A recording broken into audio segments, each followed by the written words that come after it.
More drought relief funding will be promised to farmers after the Treasurer witnessed the devastation inflicted on regional communities. Tragic scenes and stories of financial hardship confronted Josh Frydenberg during his 3-day tour as farmers pleaded for help to save their businesses from the GFC of the bush. Political reporter Eliza Edwards has a story.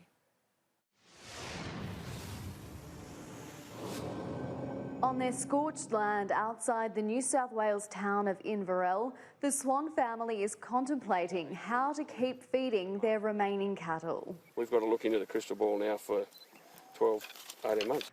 Faced with the prospect of selling off more stock, Ben Swan can't believe how bad the big dry has become.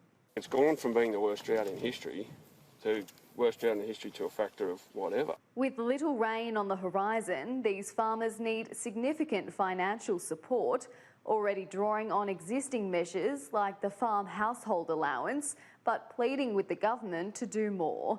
Eager to listen and absorb information from farmers and business people, the man in control of the nation's finances heard the message loud and clear. This is a crisis. And as one family member said to me just before, this is the community's GFC plus some. After 3 days on the front line of the nation's drought disaster this week, senior ministers hit back at criticism from Labor and social media that the coalition isn't doing enough. I think $7 billion is a fair indication that we have been on this journey for some time, and we will continue. This drought is like going up a set of steps.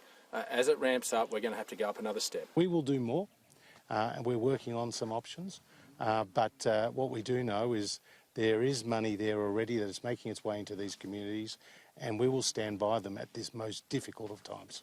As the federal government weighs up its options, some Queensland towns are on the brink of running out of water and face harsh restrictions on how much can be used by residents. It's really easy to see the veneer of civilisation slip away because, here we are, a first world country, and we're running out of water. Locals are crying out for the construction of new dams in the region, arguing trucking in water from other towns is unsustainable.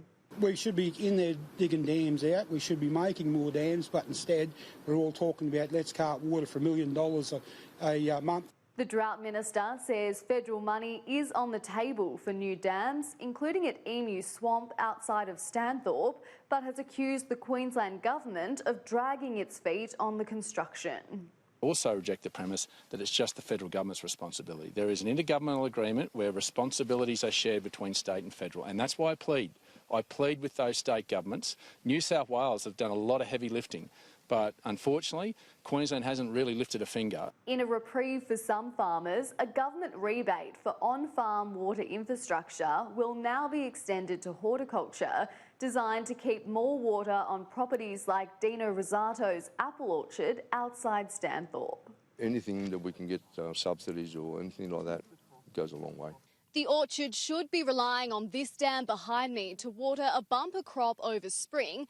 Instead, the owners spend $40,000 a week trucking in water, taking a massive toll on this family. It's difficult because, half of our day, our conversation's all about water. Where to from here? Where can we source more water? What can we do? About 9,000 growers will be eligible to access the rebate, worth $13 million. Help for sure, but not enough to tackle the tragedy of a drought with no end in sight. In Stanthorpe, Eliza Edwards, Sky News. And for details on how you can help our farmers, visit skynews.com.au, click on the Big Dry tab and follow the link to how you can help.